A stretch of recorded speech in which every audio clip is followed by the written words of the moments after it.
The doctors believe that she would never walk or talk again. Nothing is wrong with her spinal cord, but it's her mind. After her accident, her mind is now similar to the mind of a baby. She eats, she drinks, she blinks, she even moves a little, but none of it is intentional. That was what the doctors told her husband. So how did she, the exact same woman, ends up standing at the top of the stairs in the middle of the night, fists clenched at her sides, staring at her husband in their living room on their sofa, but he's on top of another woman, a stranger. She knew that this stranger just moved in a few weeks ago, but she should know better after reading what she read, right? But then again, so should he. That is the story of Verity by Colleen Hoover. This book has been so popular for years. It's all over the internet, TikTok, YouTube, anywhere with books. You will hear this title, Verity, Verity, Verity, Verity by Colleen Hoover. I think Colleen Hoover is like on Freedom McFadden's level. If not, I think they're equal, okay? It's quite impossible to not know them in the book world.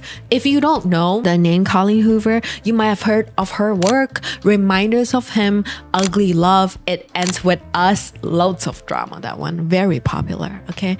Verity is being adapted into a movie and is releasing this October, starring the beautiful Dakota Johnson and Hathaway, Josh Hartnett. If you have been wondering why this book is so popular, I'm gonna tell you the full story and you will see why. Don't miss out.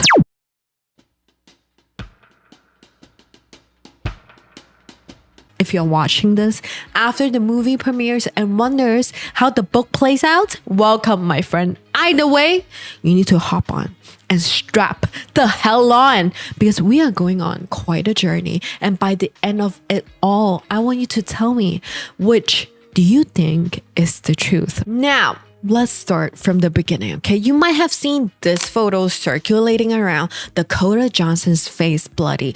All you see is the contrast of her blue eyes, fair skin against those vivid, bright red splashes on her face and neck. She's wearing a rice-colored shirt with brown long pants, black loafers, a long nude coat. She got long dark brown hair with fringes, and you know that's her signature look, okay? She got headphones on in this photo. Dakota Johnson is playing Lowen Ashley in the story. So I want you to picture Lowen as Dakota. And Lowen is bloody because she just saw someone right in front of her, okay? They were all waiting for the traffic light to turn red, but some guy was looking at his phone and he just walked right past her, right into the morning traffic. Lowen tried to stop him, but it was too late. All she heard was as his head went under. Lowen is 32 years old. She moved to New York 10 years ago. She likes being in New York because you don't have to stand out in New York. So many people around the world come to New York to chase their dreams, but not Lowen. She's here to blend in and be invisible, let others take the shine. But something is wrong with New Yorkers. Why the hell are nobody shocked about this? Lowen's like, no one screamed, barely anybody reacted. This is not normal. But then again, it's Manhattan and this happens quite often. So much so that it can be labeled as an inconvenience. Guys, don't shoot the messenger. I have never been to New York. All I know is that y'all walk really fast and you got big pizzas. Okay, that's all I know. Let's continue. Lowen is in shock and then she feels someone touching her arm and asks, "Are you hurt?" It's a he, and he sounds genuinely concerned. Maybe he's not from Manhattan. "Are you hurt?" He repeats. Lowen's heart is probably pounding out of her chest right now, and she's trying to process what the fork just happened, and that means she's recalling the incident in her head over and over again, and then she covers her mouth, and then she feels something sticky, so she pulls her hand away. It's blood, and some of the splatters are now starting to dry, and she is starting to feel dizzy. Is it on my face? she asks. Of course it is, but he doesn't say it. He puts his hand on the small part of her back and leads her into a coffee shop, into the men's bathroom, because the woman's one is locked and Lowen is in a rush, okay? The kind stranger holds open the door, and as soon as Lowen gets in, he starts handing her wet towels, and she's wiping off the blood off her shirt, her skin, and now she can smell the metals, like blood, there's a metal smell, and she wants to freaking puke. And she wants her shirt, blood-soaked shirt, off her right now. So she takes it off and wipes her chest. And now the stranger is looking at this, Lowen, in a bra, bloody. Be right out, the kind stranger says. He takes off his white shirt and hands it to Lowen. Here, put this on. You want to know what the kind stranger looks like? For imagination purposes, of course. He looks like a father. Hair slightly long, like he could tuck them behind his ear just like this. Like light brown eyes with deep brown hair looking at him, and you know that this father used to be popular among the gals. Maybe he still is. Picture Josh Hartnett. Josh Hartnett is playing Jeremy Crawford. Jeremy is muscular and taller than Lowen because of course he is. He is taller than every single female character in the story. More buff than every single person. Okay, Lowen puts on his white shirt, and of course it swallows Lowen whole. She doesn't care. She doesn't care because she's mentally exhausted. You know that look when someone is blanking out? Literally nothing up in their noodles because they're freaking exhausted. Their brain just needs a rest. Yeah, that is Lowen right now, leaning against the wall inside the toilet, and Jeremy sees that and he asks, I can tell if you are calm or if you're in a state of shock. I'm not sure. Are you okay? I'm fine. I've seen worse, unfortunately. And then he looks away. Lowen thinks to herself, maybe he is from New York. Or she asks, are you a doctor? No, I'm not a doctor. I am in real estate. Well, I used to be. Then he walks towards Lowen and suits his shirt on her. He looks at her. She looks at him. And she's like, wow. This guy is handsome. But at the same time, to Lowen, she thinks that he gives off the vibe that he sometimes wishes that he was not so handsome. Like he just wants to be invisible, just like Lowen. Some part of this book is like super cringe, but you know what? Let's keep going. Lowen and Jeremy introduce themselves to each other, and Lowen thinks that they have got enough friendship token to ask what Jeremy meant when he said that he has seen worse. He looks at her. And there's a disconnect in Jeremy's eyes because that's the only way that he can talk about this. 5 months ago, Jeremy pulled his 8-year-old daughter's body out of a lake. I'm so sorry. What about you? Jeremy asks. Maybe he has been waiting for this. Maybe he has been waiting for someone to ask him about this, to make his tragedies seem less tragic. Maybe he's seeking out for people like him to make himself feel better. But Lowen knows that her tragedy is nothing compared to his. But she tells him that her mother passed last week to cancer. She had been caring for her mother for the past year.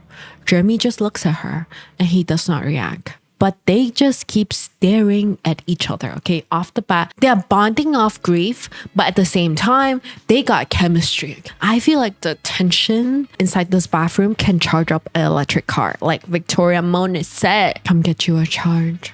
But once again, Jeremy looks away. He turns towards the mirror and he tells Lowen, I have a meeting I need to get to. You sure you'll be okay? Then he looks at Lowen through the mirror. Yes. I'm all right. All right. I'll be all right. Thank you for your help. So with that, they both leave the bathroom. As he's unlocking the door, that's when she sees his wedding ring. But they part ways. He grabs coffee. She goes back to the traffic light to give the cops her statement. Lowen turns just in time to see Jeremy leaves, and he seems focused on heading to his destination now. His mind is probably elsewhere. He is probably not even thinking of Lowen anymore. He's probably thinking about his wife and what he will say to her when he goes home without a shirt. But the encounter is over, right? Lowen takes out her phone and sees that she has about 15 minutes before her meeting, a meeting with her agent. Lowen is a struggling artist. She's a writer. She has a few books published, and now she's living off the advance of the books that she's supposed to be publishing soon. And it's not a lot of money, okay? She doesn't really put herself out there to connect with her readers, future readers, and to promote her stuff. Lowen had never been good with people. Maybe it was because of her late mother. She was afraid of Lowen when she found out that Lowen sleepwalks. She isolated her own daughter from everyone else. She even isolated herself from Lowen at night. She installed locks on Lowen's door, on her own doors, just in case, and that affected Lowen greatly. But yeah, Lowen took a year off writing to take care of her mother when she got diagnosed, and right now money is tight. Her mother promised her if Lowen took care of her, she can use her money in the bank after she passes. She passed, and there is no money. Right now, Lowen is 2 days from getting evicted, and she's hoping that this meeting with her agent can change that. So back to Lowen. She gives the police her statement, then she heads towards the publishing house across the street. When she gets to the lobby, she just stands there for a moment. Then someone behind her says, "Nice shirt."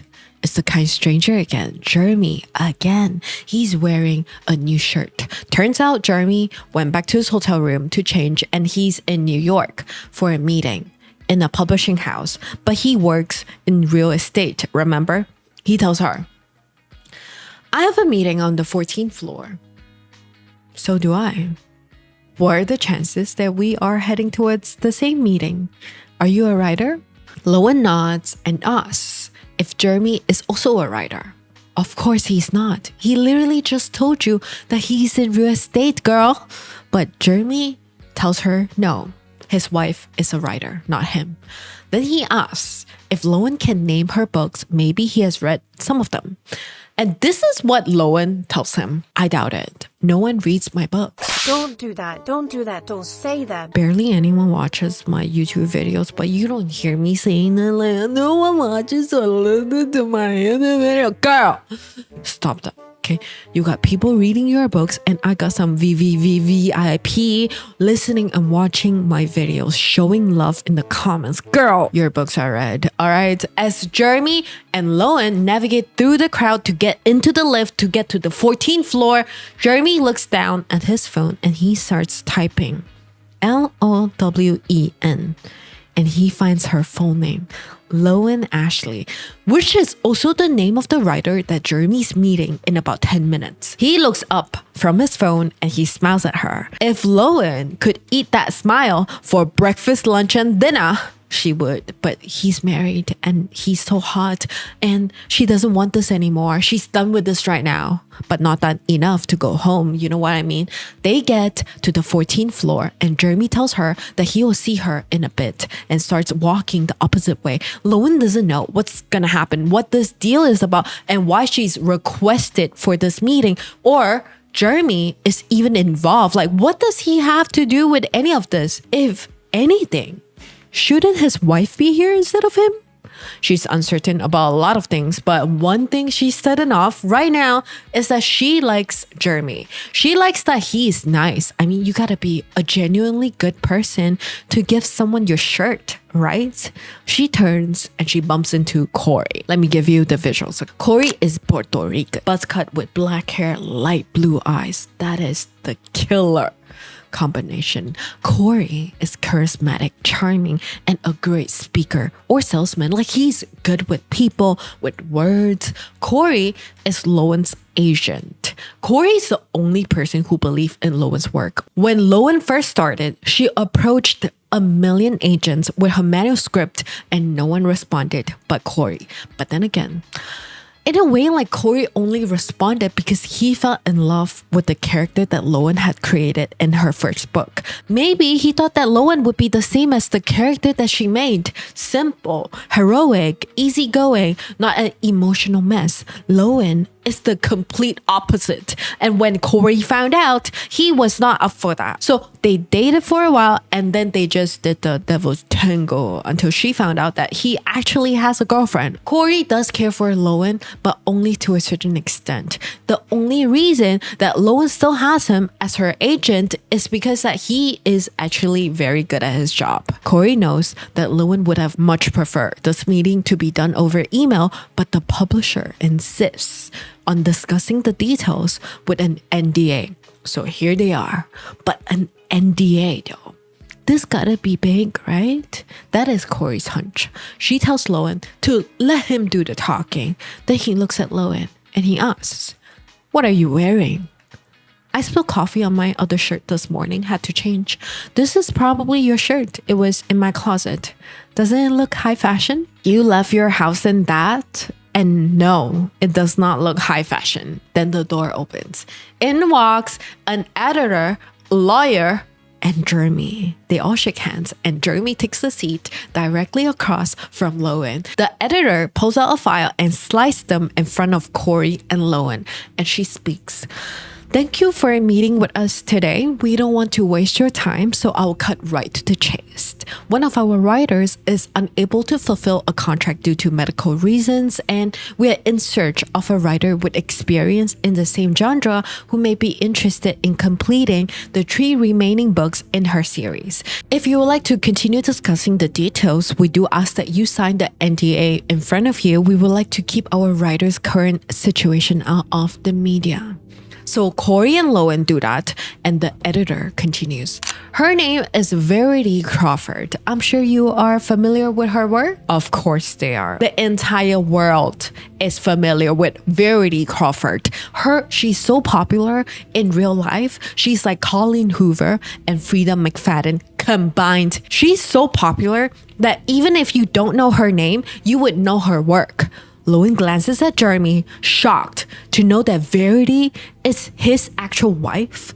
But the editor continues. "Verity has a very successful series we would hate to go unfinished. Our goal is to bring a writer who's willing to step in, finish the series, complete the book tours, press releases, and whatever else is required of Verity. We do plan to put out a press release introducing the new co-writer while also preserving as much of Verity's privacy as possible." Then the lawyer continues. "My client here, Jeremy Crawford, is willing to offer a flat payment of $75,000 per book. There are 3 remaining books, so a total of $225,000. Corey is foaming at the mouth, okay? He gets 15%, but he tries to keep his cards close to his chest. "What's the time frame for submission?" "We are already behind, so we are looking to have the first book submitted 6 months from the contract signing date, and we would like the first book to be completed within the next 24 months. So that means in 1 year, Lowen can receive at least $50,000 and Corey would receive at least $34,000 for just being in this meeting today. This is more money than Lowen has ever had in her life. But our girl Lowen does not grab life by the balls. It's like she doesn't understand that sometimes there are no balls to grab in life, okay? She's still at the mindset of, nobody reads my books. She looks right at Jeremy, opens her mouth, and tells everyone in the room, "I appreciate the offer. I really do. But if your plan is to bring in someone to become the new face of the series, I'm sure that there are other writers who would be a better fit." She gets up and she's getting ready to leave. And Jeremy's like, "I'm so curious about her. Like, why would she turn this down? Like, this makes her so interesting and intriguing." Jeremy keeps looking at her like that. Which I feel like this is so overdone in movies and like stories. You know what I mean? Like if I were 15, I would eat it up. I would. I'll be like, "Oh my God, so mysterious, so fun." Now, no. No, be realistic, girl. I'm trying to feed my cats. And that is the energy for everyone else in the room, especially Corey. Corey's like, I was supposed to do the talking. What the hell are you talking about? Corey requests for a moment alone with Lowen. Everyone else is supposed to leave, but Jeremy just sits there because he's still like intrigued. Okay, Corey looks between the two of them, feels like he's third wheeling for some reason. And Jeremy opens his mouth and asks Corey to leave them alone for a moment. Corey's like, what? But he leaves. So that means once again, Lowen is alone with Jeremy and she is feeling nervous.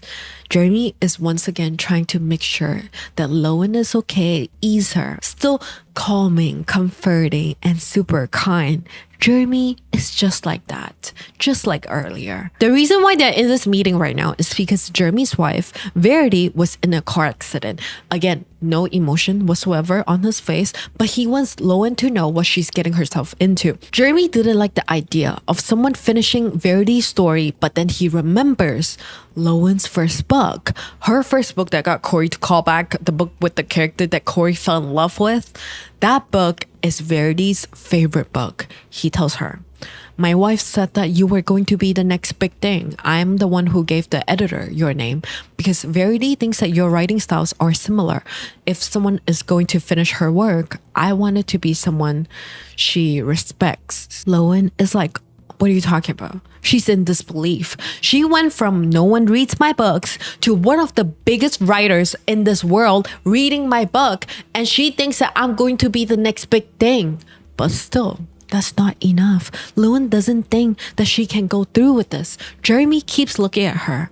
And Lowen, she knows why, okay? Because most writers would jump at a chance like this. Not Lowen though. Because Lowen's like, you can't figure me out. She tells us, the readers. Jeremy watches me silently, probably wondering why I'm not reacting as most writers would to this chance. He can't figure me out. Normally, I would be proud of that. I don't like being easily read, but it feels wrong in this situation. Girl, stop thinking about how hot he is and think of your rent. You are days from getting evicted. Anyway, Jeremy asks Lowen if she has heard of the word chronics.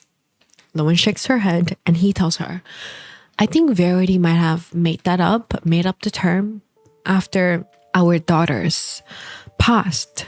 She said we were chronics, prone to chronic tragedy, one terrible thing after another. Daughters? Yeah. Me and Verity had twins, Chastin and Harper. We lost Chastin 6 months before Harper. Some families are lucky enough to never experience a single tragedy. But then there are those families that seem to have tragedies waiting on the back burner. What can go wrong goes wrong, and then it gets worse. Guys, this is heavy. What would you be thinking if someone told you this? Maybe you think of what to say, how to respond. Either you keep quiet or you say that you are sorry, right? But not Lowen. She's different. You can't read her, literally. Because right now, she's thinking about how she's inside a room with hot husband Jeremy. How nice it is to hear him talk. Although he's talking about his tragedies, she's also thinking about why he asked to be alone with her. Maybe he just wanted to be alone because he couldn't stand them talking about his wife like that. Then she decides, you know what? I'm gonna say something. I need to say something to make him feel better. So she tells him a fake story about her old neighbor, how he lost everyone in his family. And now, a few years after, he remarried and has a few stepkids and grandchildren. The truth is, she did know this person, but he himself, after his family passed away. Again, Lowen tells us there's something in Jeremy's eyes and his expression that makes me think that he knows I'm lying, but he seems appreciative that I did. With that, Jeremy assumes that Lowen is more or less on board, given that they have some chemistry and the conversation. It feels like they have a mutual understanding, okay? So he tells her, you will need to spend some time in Verity's office going through her things. She has years of notes and stuff I wouldn't know how to make sense of. Jeremy, I told you I can't. The lawyer is lowballing you. Ask for $500,000, no press, a pen name, and an NDA. That way you can keep whatever you want to hide hidden. And Jeremy leaves. So she does accept the deal and asks according to Jeremy's rate and all that jazz. Accepting the deal also means that Lowen has to go to Jeremy's and Verity's home to get the notes. She will likely have to stay there for 1 day or two at least, which is sort of perfect because Lowen is getting evicted and her new apartment will not be ready for another week or two. She will just have to figure out a place to stay after she gets the notes with no money. Okay, so my friend, you already know how this is gonna play out. Comment down below so I know that we are thinking the same thing. A day before she leaves for Verity and Jeremy's home, Corey goes over to her apartment to celebrate closing the $500K deal. But it doesn't feel like a celebration because the whole time, Corey's just in a way grilling her on her decision to stay at their home for even just a day or two. He tells Lowen, think about it. The man lost 2 daughters. Then his wife gets injured in a car wreck. I'm not sure that I'm all that comfortable with you being in his home. Why can't you just ask him to mail the notes to you? Lowen defends Jeremy, saying that there are too many notes. 13 years of writing, just think about that. Plus, everybody knows that Verity was in a car accident. She hit a tree and she was probably so devastated about her late daughters. That's why she did what she did. Corey tells Lowen, accidents were not, Lowen. The family obviously had some shit luck and a hell lot of emotional damage, so you need to be careful. Get in, get what you need, and leave. For what it's worth, I just want to say congratulations. Whether you started this series or not, your writing led you to it. You should be proud of that. And Corey leaves.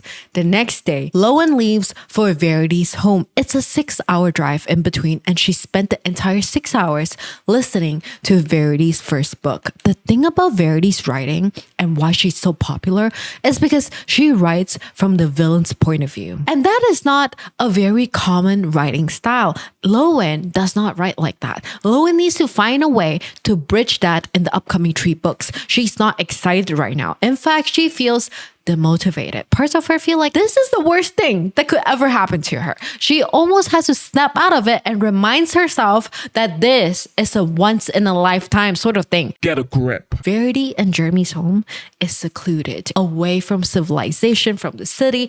It's surrounded by trees and with mountains as its backdrop. It's very beautiful and grand. When Lowen gets to their gate, all she sees is a long driveway leading up to their home. You can spot their home from the other end of the driveway because of that little red door. Their main door is painted red. It's giving half AD, half it.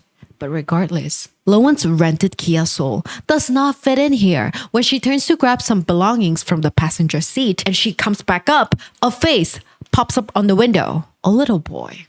A mini version of Jeremy. She gets out and she tries to talk to the boy. Hey, do you live here?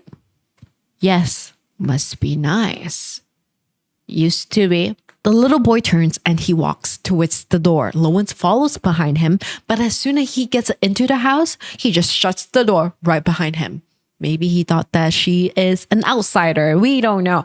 But Lowen rings the door and Jeremy comes to get her. Jeremy this time is different. He's not in suits. He's not mysterious. He's more relaxed. He's in sweatpants, t-shirt, socks on with no shoes. Casual. That boy's name is Crew. Jeremy's and Verity's youngest and only child. Jeremy asked Crew to come get Lowen, but he didn't. So Jeremy helps Lowen settle in. A tour maybe of this place? Lowen does not need that tour because there's so many photos on the internet of what it looks like inside, where the kitchen is, where the master bedroom is, where's the freaking loo is. Lowen knows the layout of this house and she knows that they bought this home for $2.5 million 2 years ago. Jeremy grabs Lowen's belongings and he tells her, I hope it's not weird, but I'm giving you the master bedroom. We all sleep upstairs now, and I thought that it would be easier because the master bed is right next to her office. So from this, we can assume that the master bedroom and Verity's office are both on the ground level. They're next to each other. Then upstairs, there are 3 rooms, one each for Jeremy, Crew, and Verity. We still don't know Verity's condition yet, but given that she cannot write, she might have some limited mobility. Okay, Jeremy brings Lowen into the master bed, places down her belongings, and shows her the closet space. He emptied out parts of it for her. Here's one I want to ask you. Would you let someone stay in your room? I think it's weird because there are bits and pieces of memory in your room and they are intimate and private to you, right? For Jeremy and Verity, they are literally bits and pieces of memories on the headboard, bite marks. You don't bite headboards because you need a late night snack. You bite it because you, my bestie, are the snack. Get a grip. But Lowen plays it off cool and she asks Jeremy a question. If this master bedroom door locks, she doesn't tell him that she sleepwalk. Not yet. He says, no, I'm not sure. I don't even remember locking this, but sure, I could find a lock for you if you really want it. Lowen says, it's okay, it's fine. He steps out of the bedroom and he turns around and asks Lowen, by the way, I want to introduce you to Verity's nurse. She's around quite often. Do you know what name you'll be writing this series under? Lowen has not thought about this. She has no clue. She knows that she wants a pen name, but no idea what. So Jeremy to the rescue. What street did you grow up on? Laura Lane. What was the name of your first pet? Chase. So Laura Chase it is. I like it. Laura, come meet Verity's first, and then I will take you to her office. So with that, they head upstairs to Verity's room, and Lowen was not expecting to see Verity like this. She's lying on her bed, staring at the ceiling, unaware of her surrounding. Her nurse is at the foot of her bed, putting socks on her feet, and her son, Crew is just sitting right next to her mom with his iPad. Jeremy walks into the room, approaches Verity, and brushes some hair off her forehead. Verity only responds to him by blinking. Maybe she can't even recognize her own husband. She seemed tired, so I thought that I would put her to bed early tonight. I gave her meds. She's good until midnight. Verity's nurse tells Jeremy. Then she turns around and she looks at Lowen. This nurse name is April. She's in her maybe like mid-50s. She got short red hair. She's not a live-in nurse. For Verity, she clocks in, clocks out every single day. Oh, April, this is Laura Chase, the writer that I've been telling you about. Laura, this is April, Verity's nurse. And April's eyes are dripping in judgment. She's looking at Lowen up and down, and she says, I thought you would be older. April from the jump is not feeling Lowen. She seems protective of Verity somehow, which would make sense, right? Because she's protective of someone she's taking care of. But April really is not interested in making small talk or to get to know Lowen. She grabs her purse, pinches Crew tie, making him giggle, and then she leaves. With April gone, right in front of Lowen is the full picture of Verity and Jeremy's family. Verity on the bed, Crew next to her, and her husband next to Crew. And Lowen thinks to herself, she feels so bad, so terrible for this family, and that she wouldn't even know if she would want to live like this if she were in this condition, knowing that her husband, Jeremy, is tied to this life. It's also depressing. How do you feel about this? The part where she puts herself in Verity's shoes and somehow makes it about Jeremy rubbed me the wrong way, okay? But it could just be me. So you let me know. Crew, don't make me do it. I told you to shower. Jeremy tells his son. Crew does not move. He puts his iPad away and he looks at his dad and he smiles. And then Jeremy runs over and turns him upside down. Crew is scared that his brain might flip over and he will start talking backwards, but he also loves being upside down. So he giggles and then he surrenders. Then he goes to take a shower. Jeremy so far looks like a family man. He's kind, he's caring, he's calming, he loves his kid, and he knows that this kid wants to be close to mama. He's only 5 years old. Of course, he needs his mom. That's why Jeremy decided to move crew upstairs so his son can see his mom whenever. And with that, Jeremy and Lowen leave Verity's room and they head downstairs to Verity's office. And oh my goodness, it's a freaking dream in there. Okay, the library is crazy. Floor to ceiling bookshelves and her desk stretched from one end of the room to the other. Okay, that is a dream. But there's so many boxes and boxes line the wall, and there's no free space. Literally, the desk is filled with stacks of papers, files everywhere. As you can see, my wife is not the most organized person in the world. I try to arrange it myself, but it's all Greek to me. Here, this is her laptop and desktop. I wrote the passwords on this note for you, and here are some of her notebooks. Verity was always taking notes. 13 years of everything. Lowen's going to need more than 2 days. And that is exactly what Jeremy tells her, that she's welcome to stay for as long as she needs. He asks, have you read Verity's series yet? Lowen has already listened to her first book in the series, but she shakes her head saying that she didn't have the time to.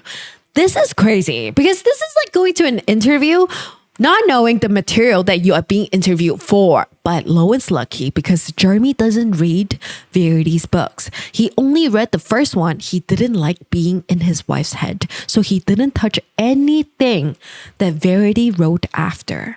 When Lowen is left alone in Verity's office, she starts going through the materials. She spends the next 3 hours reading the second book in the series.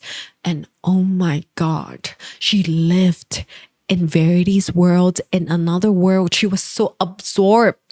And Lowen cannot deny that Verity is really, really good at what she does. But it's so crazy how good she is at writing from the villain's point of view. Maybe Verity has outlines for the last 3 books. Finding it would make Lowen's job way easier. So she starts going through the boxes. But all she finds are manuscripts, outlines of all the books that she has already written and published, until she reaches one box labeled as "So Be It." She takes it out and she reads the first line. I sometimes think back on the night that I met Jeremy, and I wonder, had we not made eye contact, would my life still end the same? So Be It is not part of the 3 remaining books. It's a completed autobiography. It's a tell-all. Lowen should just move on, right? It's not what she's paid to do, but she keeps reading. Maybe this book would help Lowen understand her better as a writer. Well, that is Lowen's excuse anyway. So Lowen keeps reading, and Verity writes, what you will read will taste so bad at times that you will want to spit it out. But you will swallow these words and they will become a part of you, part of your gut, and you will hurt because of them. Verity is going to be very honest about herself, her inner thoughts, her past actions in this book. It's a tell-all because that's the only way an autobiography should be written. She believes that no one is likable inside out.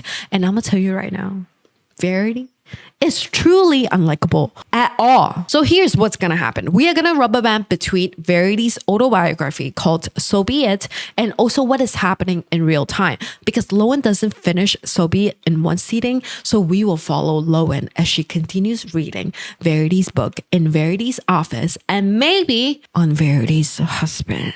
Chapter 1 of So Be It. Find what you love and let it kill you. Verity wonders if her life would be the same, would be this tragic if she didn't meet Jeremy. Or is it just her making wrong choices over and over again? Before Jeremy, Verity never believed in a love story. She just wanted to have fun, drink free booze, and do the freaky ding-dong with rich dudes. That was her agenda on the very night that she saw Jeremy at the charity event. Jeremy kept looking at her, smiling at her. Can't blame him. She was wearing a red dress that she stole from Macy's, but he didn't know that. She chose that dress not because it made her girls look good or her figures snatched. That's what women think when they pick dresses for themselves. No, that's not what she thought. She chose that dress because it made rich dudes Note that this dress was easy to take off, easy access to certain areas, and just overall tango friendly. She was at the bar when Jeremy approached her and told the bartender right in front of her to only serve her water for the rest of the evening. Then he grazed his finger from her shoulder all the way down to her elbow. Verity was angry, but she also felt that flicker of electricity. I'm perfectly capable of deciding when I've had enough to drink, Verity told Jeremy. He smiled, an arrogant smile, and told her he was sure of that. And that I've been watching you since the moment I walked through the door. You have had 3 drinks in 45 minutes, and if you keep going at that rate, I won't feel comfortable asking you to leave with me. I would much rather you make that choice while you're sober. That was enough. Okay, Verity's like, I like that. He led Verity out of the event and into his limo, and they start, inside the limo. But the limo smelled like a different woman, and Verity, to be frank, quite liked that, especially when she saw the bottle of open champagne and 2 glasses, one lined with red lipstick. She wondered, why didn't he leave with her? That's because this limo did not belong to him. He came here with a Honda Civic, and so the driver of the limo, when he came into the limo, they ran down the street into Jeremy's car. Verity was 22, Jeremy was 27. She told Jeremy that she wasn't even invited to the event. She was cleaning, and then she found the invitation disposed, and so she took it and she invited herself. And Jeremy looked at her like maybe they could work because he didn't have much. He also invited himself. Maybe they were on the same wavelength. And that night, Verity followed Jeremy back to his apartment and they did the tango non-stop for the next 3 days. And she felt so hard for Jeremy. This is new to her, this feeling. And she wanted Jeremy all to herself, both physically and mentally. And she did until Lowen puts the book down. So we will have to wait to find out exactly what. It's 11 something right now, close to midnight, and all she hears is the bed creaking above the office. It's coming from Verity's room. And what do you think is happening? It's noisy, I know. Lowen is shocked to find Jeremy behind her, but he continues. It's her hospital bed. It's on a timer every 2 hours to lift different parts of the mattress, takes weight off her pressure points. Jeremy even tells Lowen that he can go turn it off if it bothers Lowen, which is crazy because that's your wife's pressure point that we are talking about. But okay, of course, Lowen says no, it's fine. So they head towards the kitchen, and this is when Lowen starts looking at Jeremy through Verity's words. Imagine before even getting to know a person, and all you have read about them is how they perform in bed with their wife, which is quite crazy, you know what I mean? But Lowen is feeling it though. Lowen is eventually going to do something about this, but we are not there yet. Jeremy starts telling Lowen more about Verity's journey to becoming a best-selling writer. Verity is the breadwinner in the family. That much is obvious. It all started with the first book that she wrote when Jeremy was away from home for a few months. She missed Jeremy so much that writing was her only form of coping. And that first book exploded as soon as it was published. Their lives changed overnight. Jeremy didn't like the attention that they got because he likes being invisible. Verity, on the other hand, loves the spotlight. She loves doing press tours, connecting with her fans, while her husband would much rather be at home with the kids. Life then was so different from life right now. He tells Lowen, sometimes I yell out my daughter's names when I want to show them something, and then I suddenly remember that they are not going to come running down the stairs.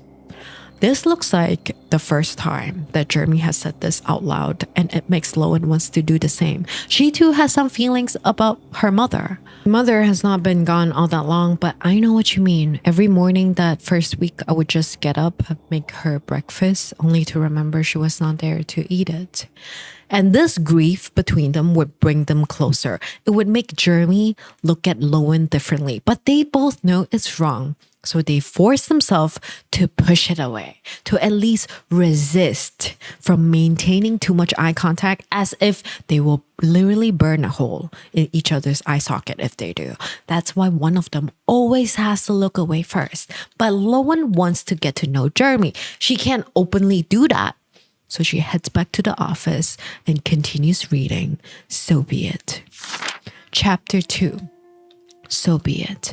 I was taken by him, addicted to him. The first 2 years that Jeremy and Verity started dating, they barely had any arguments and drama. They just kept doing the freaky ding dong, okay? But their toxic trait was that they would always make major life decisions while doing the bedroom rodeo. Like one time he asked Verity to move in with him while doing it. Joke's on him. She already did for 6 months. Verity was so addicted to him that she stopped going back to her place, stopped paying rent, stopped paying bills, but they never officially moved in until he asked her to break her lease. So she told him that she actually hasn't gone home in 6 months. They were already moved in.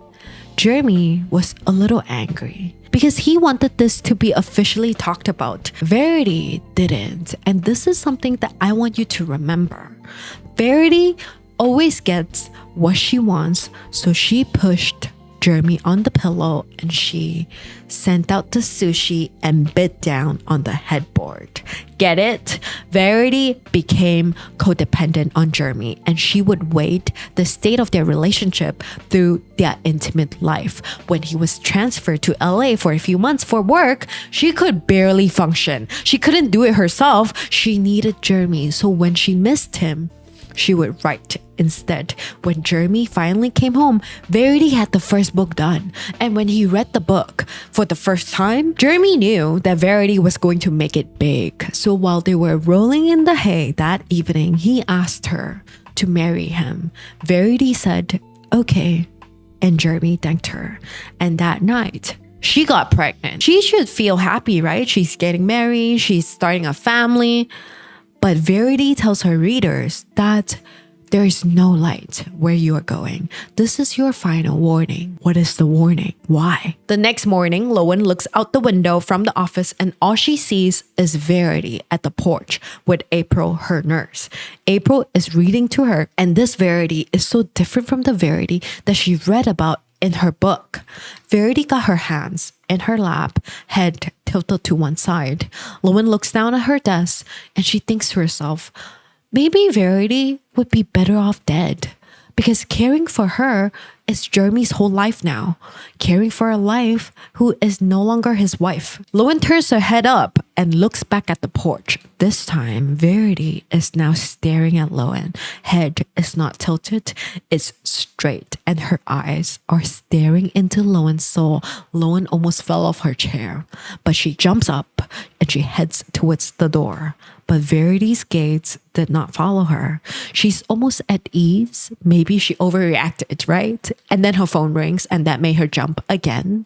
It's from the management office of her new apartment. They basically told her that she cannot move in for at least a few weeks, not until they have processed everything. So Lowen does not have the money and she will have to find another way to stay somewhere for a few weeks after this. Jeremy is at the door and he heard the phone call. He knows that Lowen is frustrated, so he offers to loan Lowen some money. She says no.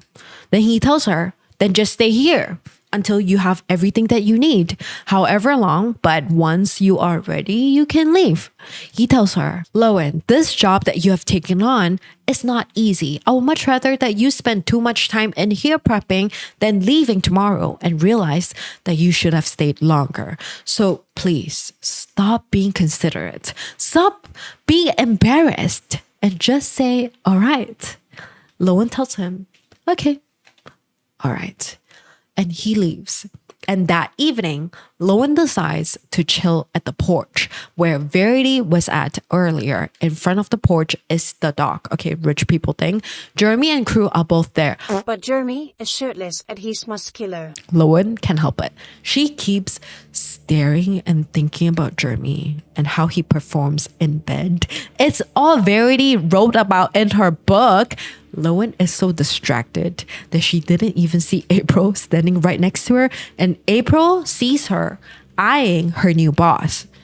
I'm leaving. I put Verity in bed and turned on her TV. She had dinner and her meds in case Jeremy asked.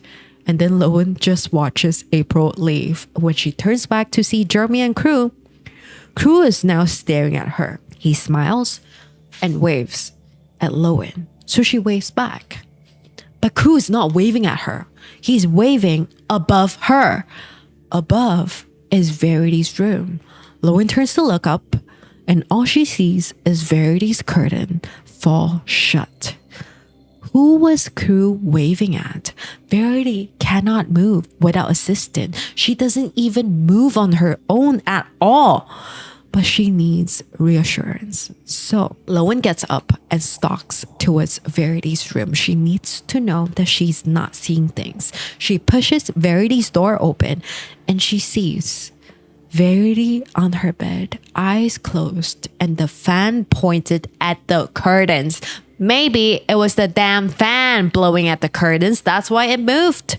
So she walks in to Verity's room, turns off the fan because it's actually getting kind of chilly in the room. And then she looks at the TV. It's turned off. April just said that she left the TV on for Verity. She does not question any further. She gets the creeps in here. So she runs out of the room, down the stairs, and she tells herself, I'm never going back to that room ever again. But she can't make sense of this fear, you know? Like, what is she scared of exactly? The most helpless person in the house? It doesn't even make sense, Chubby. Maybe she's just thinking too much. Verity is harmless, right? The only way to find out is so be it. Chapter 3. So be it. When Verity found out that she was pregnant, she was happy. But she was happy only because Jeremy was happy. Other than that, she was not happy because whatever that's growing inside of her was stealing Jeremy away from her. And she was starting to lose the figure that she worked so hard on maintaining. Wow, you are starting to show, Jeremy told Verity. And Verity jumped to deny it, sucking in her tummy. It was not working. Jeremy laughed, hugged her, and told her that she has never looked more beautiful. Jeremy was excited for this pregnancy. He became even more attentive than before. He was the dream husband, caring for his pregnant wife. He would kiss her belly. He would tell her, I need to feed my girls. And he would even hold Verity's hair while she puked in the mornings. Verity was having twins, and she was not okay with being the third most important thing in Jeremy's life. She resented that, and she hated how her body started changing, her skin stretching, her stomach, her breasts. And who knows what's gonna happen to her downstairs. So on the 4th month, she started to wish that they would just go away. That the twins would just go away, if you catch my drift. When they didn't, she started to consume foods pregnant women are not supposed to eat. Jeremy and Verity did not stop doing it in the bedroom even when she was 5 months pregnant, but she hated that he always kept a hand on her stomach when they did it. It made her think of the twins. It ruined her mood. And one time, he just stopped while they were in the middle of it. He just stopped and he asked her if she felt it too. There was so much excitement up in his eyes and none down there. Instead of continuing doing the deed, he put his ear to her stomach, kissed it, and he looked at her with so much love for the twins. Verity wants to be Jeremy's priority. She wants him to put her first, no matter what. And he just, in a way, neglected them for the twins. So Verity asked, do you love them? Jeremy smiled. Maybe he thought that she wanted him to say yes. He said, yes, I love them more than anything. More than me? Jeremy stopped smiling. Different, Verity. Different from you. Different. But more than me? Is your love for them more intense than your love for me? Yes. And that answer crushed Verity, it killed her because that was not what she wanted to hear. Jeremy didn't understand that he was more important to Verity. She did not care for the twins inside of her. She didn't even know them and couldn't care less. Jeremy had no idea what Verity was thinking, but he told her, "Don't feel guilty, Verity. I want you to love them more than you love me. Our love is conditional. Our love for them is not. But my love for you is unconditional." "No, Verity, it's not. I could do things that you could never forgive me for, but you will always forgive your children. I love them so much already. I'll be such a mess when they are born." And Jeremy started crying happy tears. He had never shed a tear for Verity. Not happy tears, not sad tears. Literally no tears for Verity from Jeremy. And he just shed his first tears right in front of her for the twins, who she hated. So she excused herself to the bathroom. And she did some horrendous things to herself downstairs with a wire hanger. And then she felt her stomach started to cramp and blood started running down her leg. She wanted to puke. She felt so sick, but she climbed back into bed and she wanted Jeremy to be there when it happened. She wanted him to see the blood. She wanted him to panic, to worry, to feel bad for her. And finally, Jeremy would cry for her and not the twins.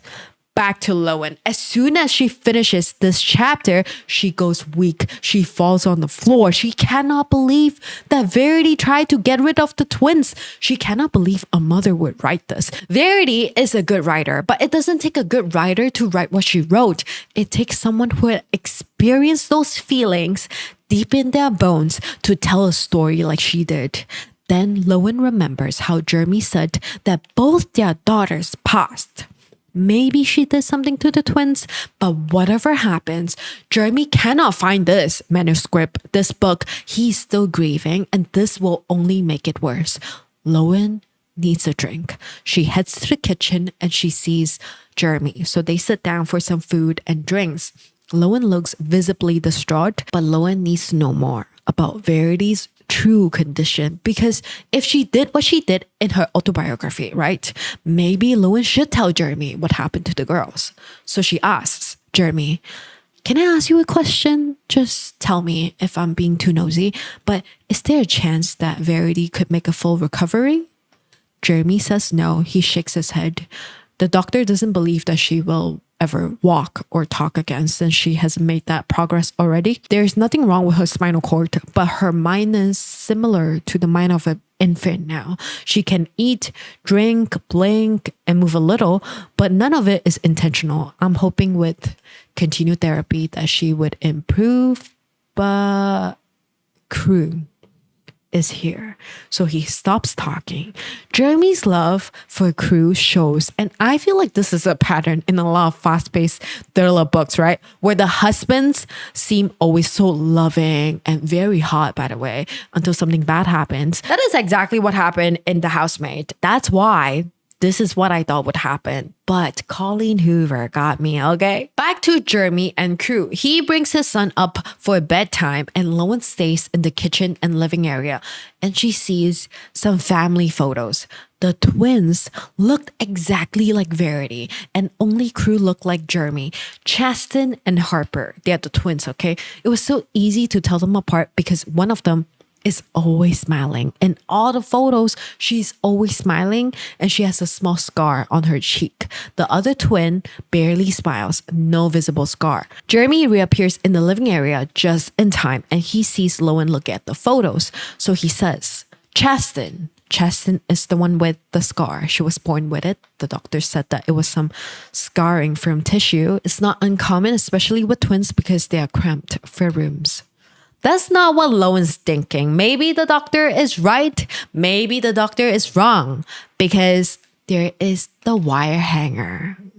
But she doesn't say it. She turns and looks at Jeremy and he holds her gaze for a moment too long. Then he walks towards her, holds her palm up and runs his finger over the scar on her palm. And he asks, How did you get this one? Lowen does not want to be here right now. She's too attracted to Jeremy for this. She should not be this close to Jeremy. So she shuts down the conversation and tells Jeremy that she doesn't remember how she got that scar on her palm. And she runs out of the living room into her room. Maybe it was his touch. Maybe it was the manuscript making her feel weird about Verity, her husband, and being in this house.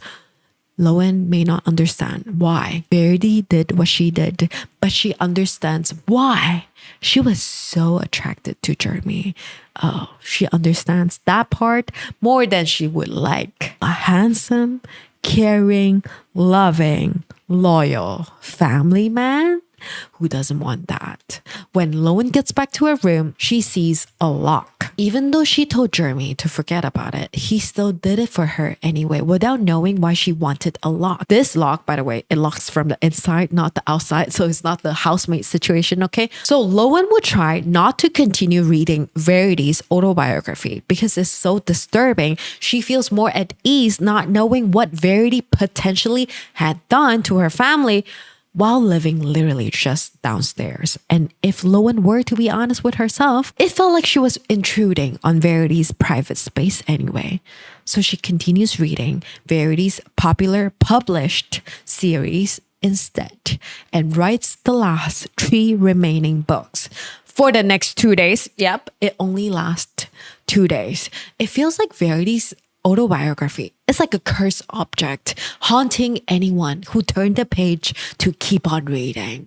Lowen tries again to distract herself. Okay, willpower. So when Jeremy told her that he was going grocery shopping, she follows him, and he's such a gentleman. It's hard for a rock to not like him. He held her hand to help her get off the car, off his Jeep. It's very high, it's very dangerous.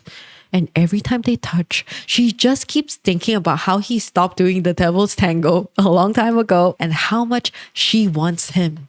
She keeps it to herself. But whenever they're together, the natural chemistry with the tension combine and they cannot deny it. The conversation is easy and their gaze just always find one another. He asked, what's her favorite meal? And she told him, tacos. They're bonding quite well, okay, more than tacos. And while they were at, Target's, Costco, they bump into Verity's friends. They are not nice to Lowen because I would assume that they are. Okay, listen. Some friends stop being friends or being nice to you once you start dating someone attractive, okay? Because they wish that they were with someone like that instead of you. That's the energy that I'm getting from these Verity's friends. If Verity's gone, Verity's friends would much rather them be the replacement instead of this random girl, random writer. And Jeremy is not stupid. He's not ignorant. When it comes to dates between the ladies, he knows when the ladies are shading each other, shading Lowen in this case, saying that it's odd that Lowen is here spending time with Jeremy instead of taking the materials and writing in solidarity. Jeremy counters and told the ladies, well, that is what a non-literary people would assume of writers. So have a great afternoon, ladies. And Patricia, give my best to Sherman. Sherman is not Patricia's husband's name. She's cheating on her husband with Sherman. Jeremy would reveals that to Lowen as they're walking away. And she's like, oh, bird. And not gonna lie, that is kind of attractive, okay? But he tells Lowen, I probably should not have stooped to her level, but I can't stand hypocrites. Then Jeremy did the hottest thing ever. He refused to have Lowen pay her share. He runs his credit card, and I'm thinking, oh my God, that is Verity's money. But Lowen's like, wow. This man who is considerate, kind, loving, and dedicated to his wife. This man who is too blind to even see his own wife for her true self. Whether what Verity wrote in her autobiography is true or not, we don't know. But we know Chasten's scar exists. And we also know what Verity said she did in the bathroom. So the evidence is quite damning. But back to Lowen. It's been 5 days since arriving in this home, and this is where everyone usually is. Lowen inside the office, Jeremy at the dock right in front of the office, and Crew in Verity's bedroom right on top of the office. Today, Jeremy is sitting alone at the dock, and he looks like he's thinking about something. Lowen can't help but stare at him. Is he thinking about his wife, or is he thinking about his kids? Jeremy suddenly turns and just looks at Lowen through the windows. Lowen's heart is racing. Okay, she can't hide the fact that she has been staring, so she smiles at him. He just looks at her. He doesn't return the smile. Then he stands up and he walks away, and that makes her anxious. So she runs to a bag for medication, and then she hears Crew crying upstairs. Lowen runs upstairs, and Crew is on the floor inside Verity's room. His chin is bleeding, and there's a knife next to him. Lowen grabs him and brings him to the bathroom down the hall, and she asks if Crew cut himself. Crew tells her in between sobs, "Mommy said that I'm not supposed to touch her knife." Your mommy says that? Does your mommy talk to you? Crew nervously shakes his head. Then they hear Jeremy coming their way. Lowen tells Jeremy that she found Crew bleeding and a knife next to him. But Crew quickly tells his father that he didn't bring the knife into Mommy's room. The knife that he found fell off Mommy's bed. Well, if you think about it, that is weird. Why would anybody leave a knife on Verity's bed? But you know what's even more weird? Jeremy asks Lowen to go check his wife's room while he attends to his son. Isn't that weird? Is it just me? I feel like he should be doing both of these things. You know what I mean? Anyway, Lowen does go and do that. She goes to Verity's room and she checks. Verity's door is wide open. Verity is asleep, eyes closed on her bed, and there's no knife around. She checks everywhere. Below the bed, under the nightstand, everywhere. The knife was right next to Crew. And Lowen questions if she's losing her marbles. She turns to look at Verity, and now Verity's eyes are wide open, staring at Lowen. Lowen panics. She falls backwards. She's petrified. She rushes out of Verity's room and she tells herself that she doesn't want to stay here in this home anymore. That she's scared, yes, of the most helpless person in the house. Lowen is scared that Verity might lunge at her with a knife, but she also wants to be around Verity's husband, and that's the truth. So how much does she really want to leave? Lowen goes back to tell Jeremy that she didn't find the knife. Maybe she had mistaken. Jeremy says it's fine, he'll look for it. So Lowen goes back to her room, takes her medication, and heads back to the office to do some work. And as the sun sets, she would open Verity's autobiography again and continue reading. So be it. Chapter 4. The twins were determined to live, I'll give them that. Verity tried everything to get rid of them, and yet they still lived. The only thing that she got out of it is a scar on one of the twins. "Hey, mama," was the first thing that Jeremy told Verity after she gave birth. Verity smiled, but she hated it. She didn't want him to call her that. Verity told Jeremy, "Bring me the scarred one." Jeremy didn't like that, but he brought the baby to Verity's arms, and Verity touched her cheek and ran a finger down the scar. Jeremy tells her, the doctor said that the scarring could be a scratch, finding before they were even born. Could you believe that? Verity smiles. She couldn't care less about what the doctor said. She thought to herself, I guess the wire hanger wasn't strong enough, huh? Then she whispered out loud, Chaston, you can have the better name since your sister was so mean to you. Chaston and Harper. Verity did not come up with these names. Jeremy did. He mentioned these two names more than once, so they were probably his favorites. And then Chaston started to cry. Sounds like someone is hungry. Are you breastfeeding? One of the nurses said, No. Are you sure? Jeremy asked. Jeremy, there are two of them. Well, it's not going to be more difficult than bottle feeding them. It's actually more convenient. Do you want to try to see how it goes? Verity would have much appreciated it if this nurse would just shut the hell up. But Jeremy wanted Verity to at least try to breastfeed. It was written all over his face.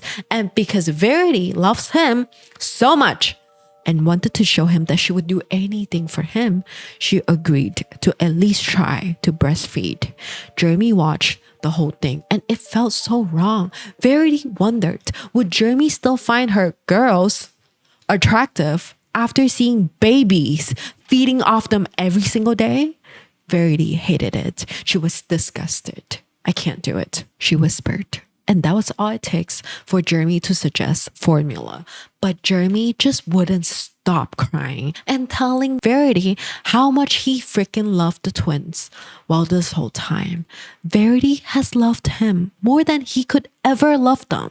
He didn't even know. And with that, Lowen immediately puts down the book. She has 14 more chapters to go. She needs to find out what happened to the twins and Verity, but she can't help but feel so angry. How dare she did what she did to Chasten and Harper? How could she be so jealous of her own children? Let me give you a little bit of a mental picture of twins, okay?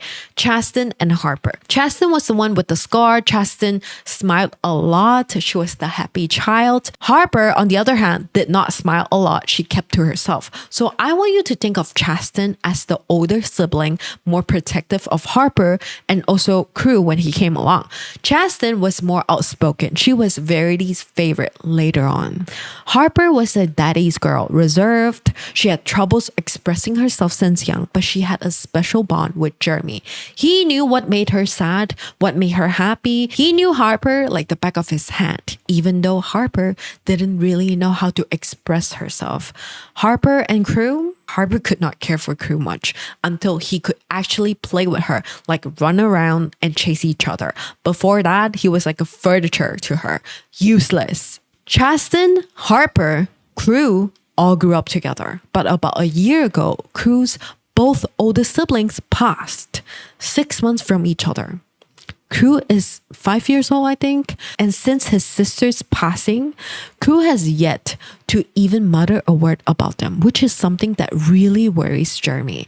Crew went to therapy for a while, but Jeremy didn't want Crew to feel like every single week he's being reminded of the tragedies in his own home. So Jeremy pulled him out. Back to Lowen. Lowen is trying to find some pictures of the family and Jeremy happens to once again walks into the room. And so Jeremy shows her even more photos, more family photos. And Verity looks so happy in most of the photos, even the one with the kids.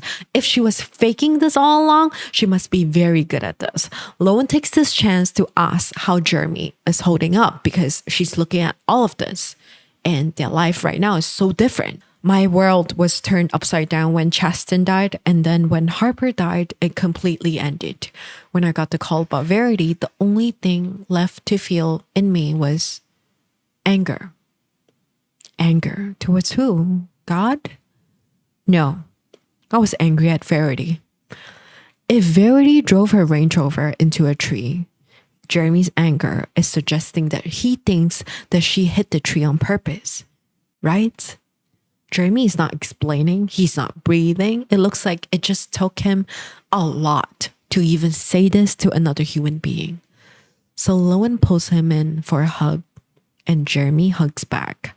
They embrace for a moment too long and then he starts to lean in for a kiss.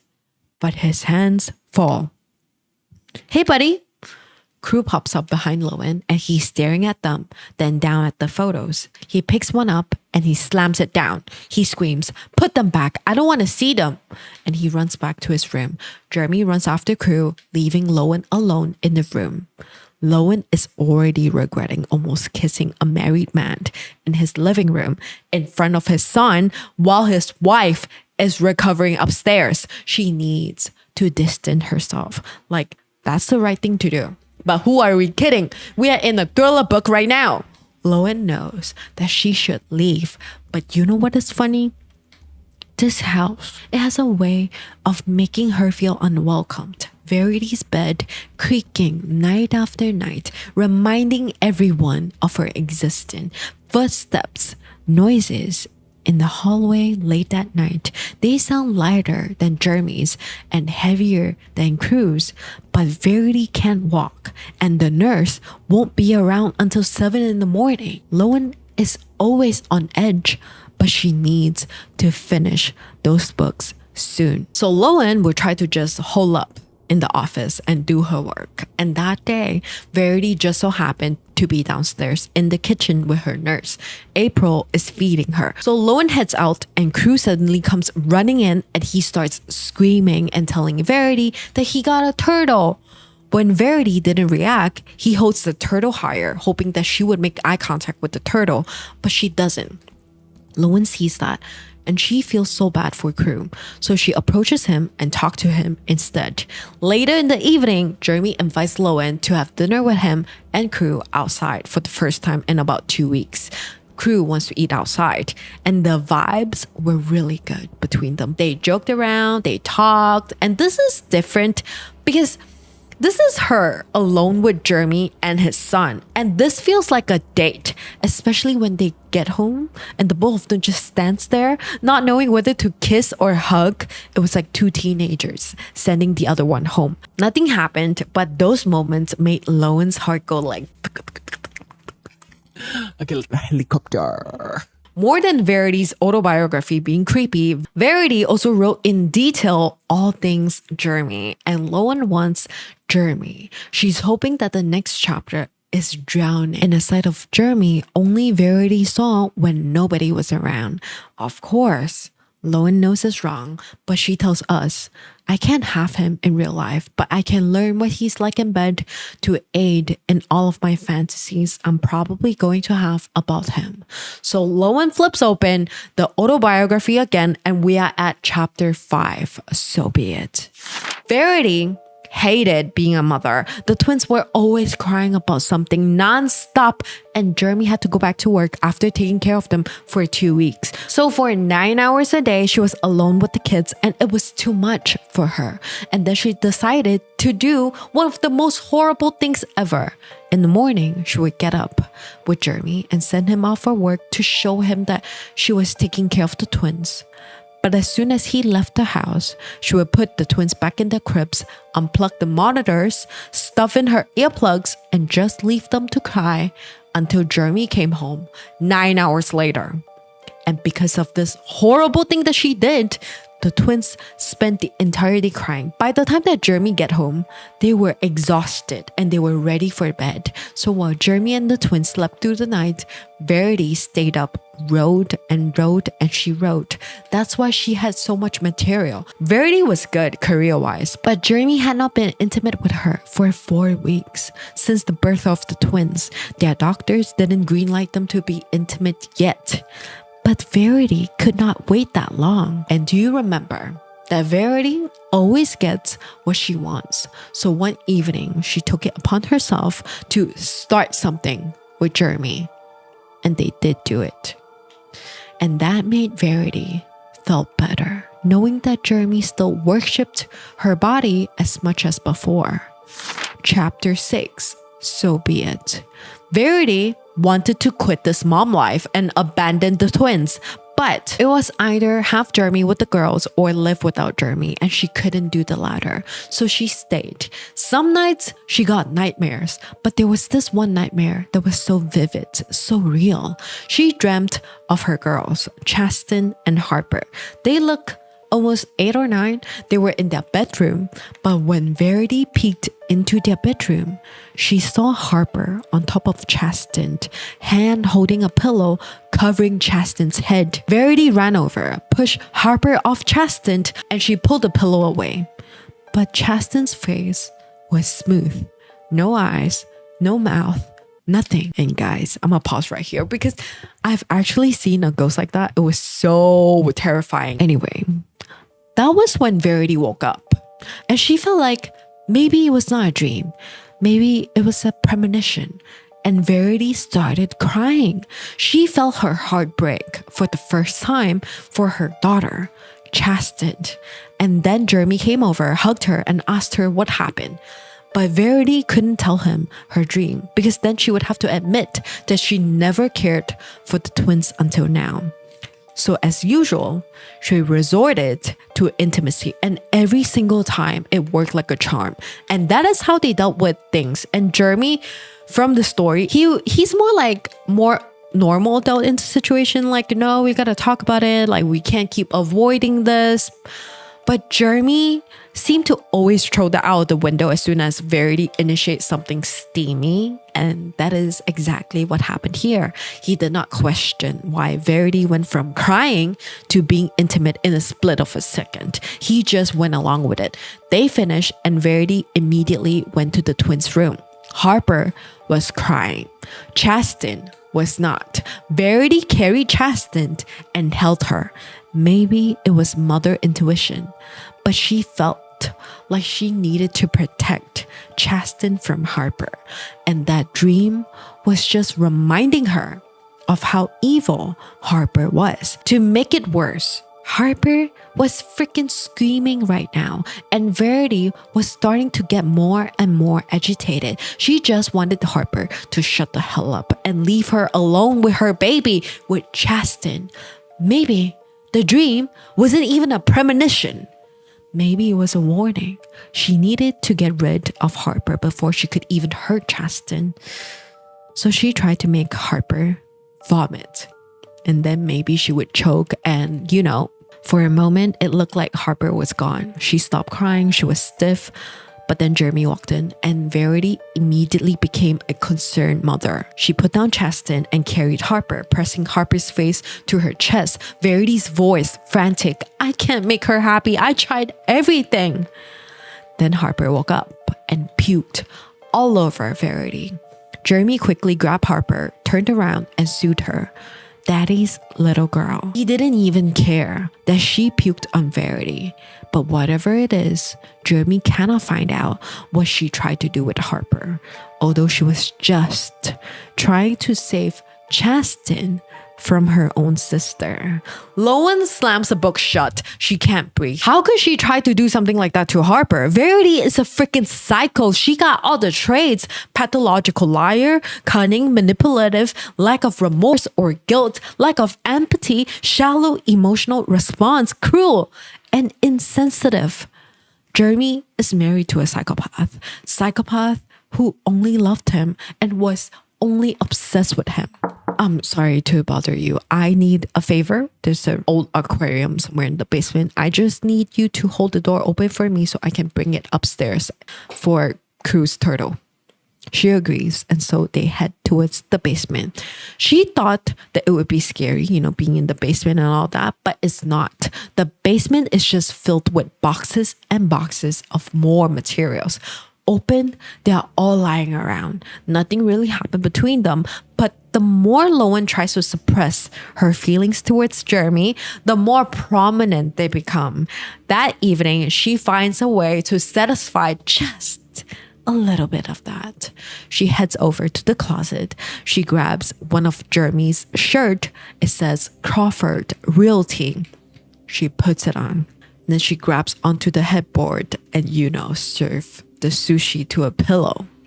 Then she hears Verity's bed moving just right upstairs. And that killed the mood. So she lays down instead on the bed and she tries to just lie still. Imagine what it would be like if she were Verity, unable to move, unable to scratch an itch, and just that growing restlessness with each passing minute. And then Lowen falls asleep. Then she opens her eyes. Lowen is not in her room anymore. She's lying on a bed, and the bed is moving. It feels mechanical. Lowen sleepwalked to Verity's room, climbed onto Verity's bed, and stayed there until right now. Lowen is sleeping next to the woman who did horrible things to her twins because she wanted her husband all to herself. And now Lowen wants her husband. Lowen opens her eyes and turns to see Verity asleep right next to her. her face inches away from Verity. Immediately, Lowen screams, but she quickly covers her mouth and she runs out of the room, tears streaming off her face. Jeremy heard her, so she ran out of his room to check and see Lowen rushes past him back into the mess bed. Hey, Lowen, what happened? He's shirtless, by the way. Did I say that? Lowen is frantic. She's crying and she keeps saying sorry to Jeremy. He doesn't know what the hell happened, but she's clearly in distress. So he grabs her and he hugs her, trying to soothe Lowen. Then he grabs her hands again and asks, what happened, Lowen? That's when Lowen told him that she found herself in Verity's room and she was scared. That's why she screamed. Is that why you wanted a lock on your door to stop yourself from sleepwalking? Lowen nods and he laughs. Jesus. I thought that you wanted the lock because you were afraid of me. Hey, Lowen, it's fine. You're okay. We're okay. Sleepwalking is harmless. What is he talking about? Sleepwalking is not harmless. Sleepwalking has caused her mom to treat her differently. Sleepwalking caused that scar on her palm. When Lowen was 10 years old, she woke up in the middle of the night and felt an intense pain shot up from her wrist to her shoulder. When she opened her eyes, she saw so much blood cover her blanket, pillow, mattress, and dirt covered her feet. Then her family checked the CCTV and saw that at 3 in the morning, Lowen just walked out of her room, out of the house to the front porch, climbed onto the thin porch railings and just stood on the railing. She stood there for an hour until she jumped. Lowen landed on her hands, and as she walked back to her room, all they saw from the footage was Lowen walking with her eyes closed and a trail of blood following behind her. She tells Jeremy this, and unlike her mother who installed 3 locks on the inside of her own bedroom door, after this happened, Jeremy is not scared of her. He pulls her into a tighter hug and he tells Lowen, I'm sorry. I'm sorry that happened to you, and I'm sorry that your mother didn't know how to handle it. That had to have been hard for you.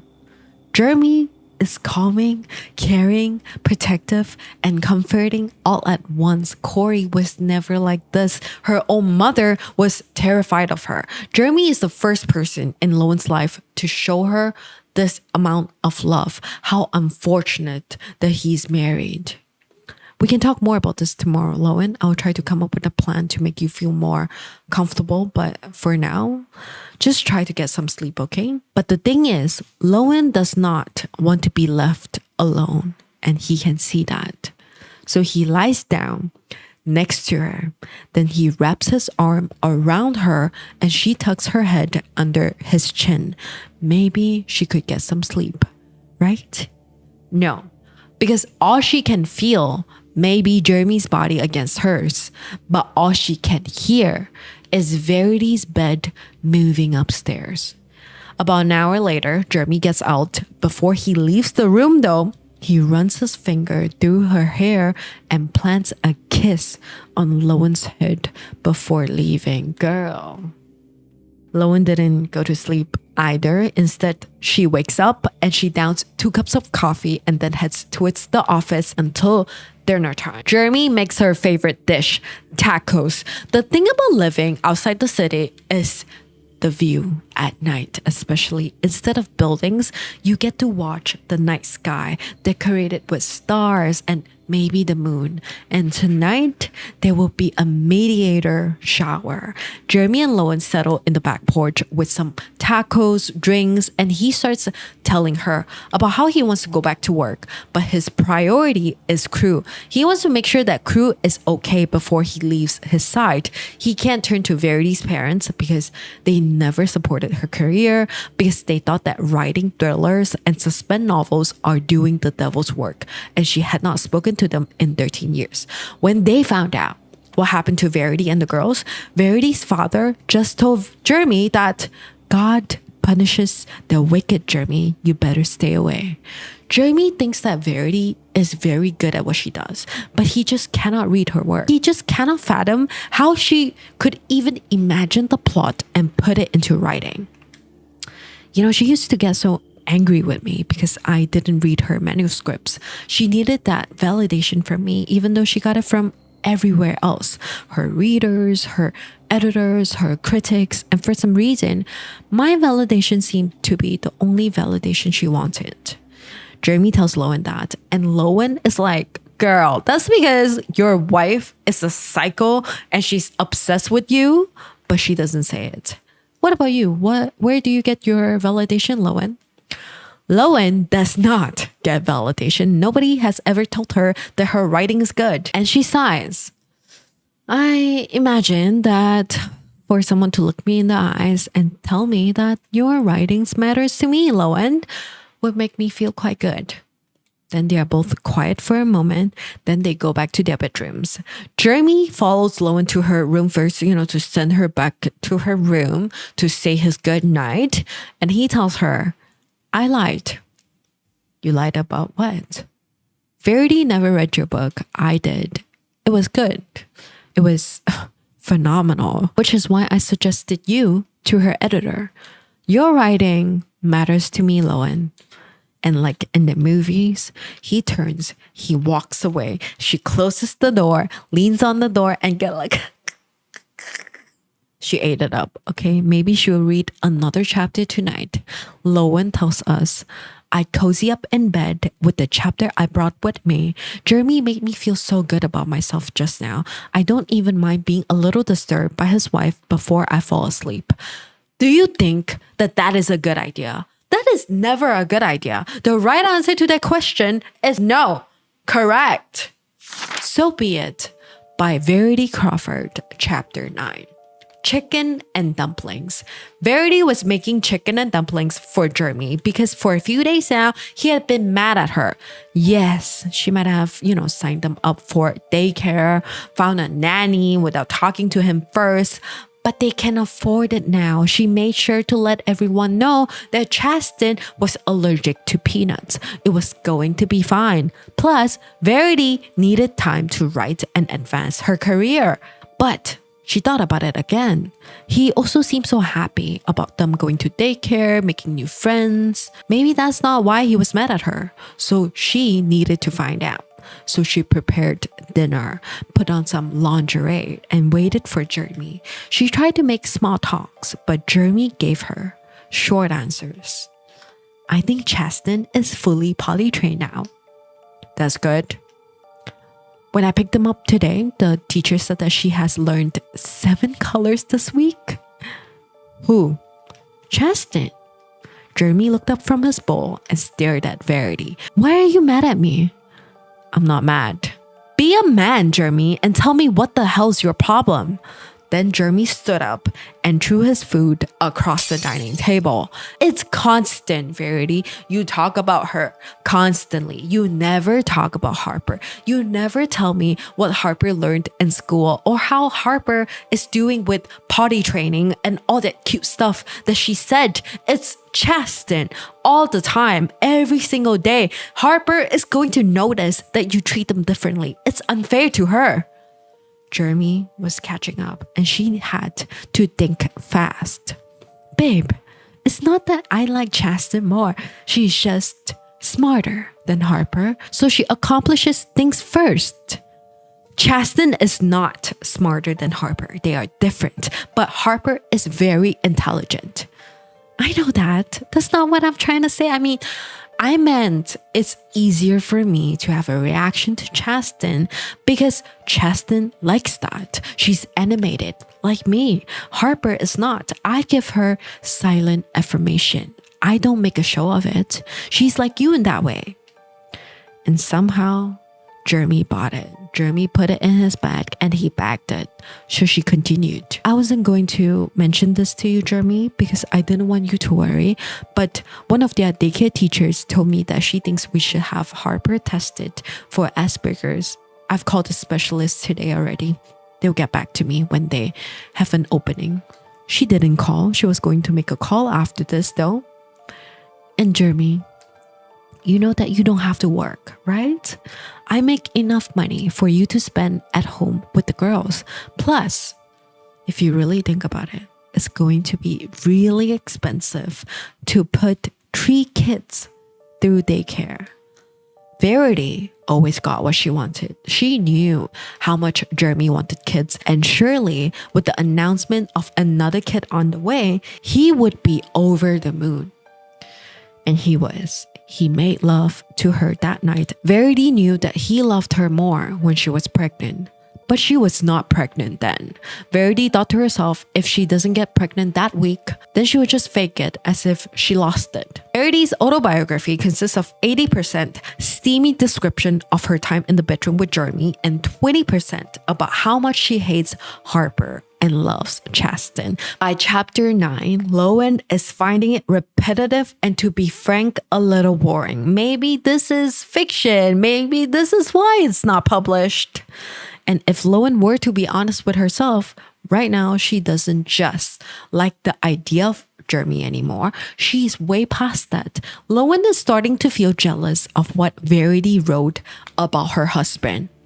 It's been 1 week plus at this point, and Lowen is finished with the outline of the first book. She sent the outline to Corey for revision, and she decided to wait before working on the rest. So today is chill day. She decides to grab some popcorn and watch some TV.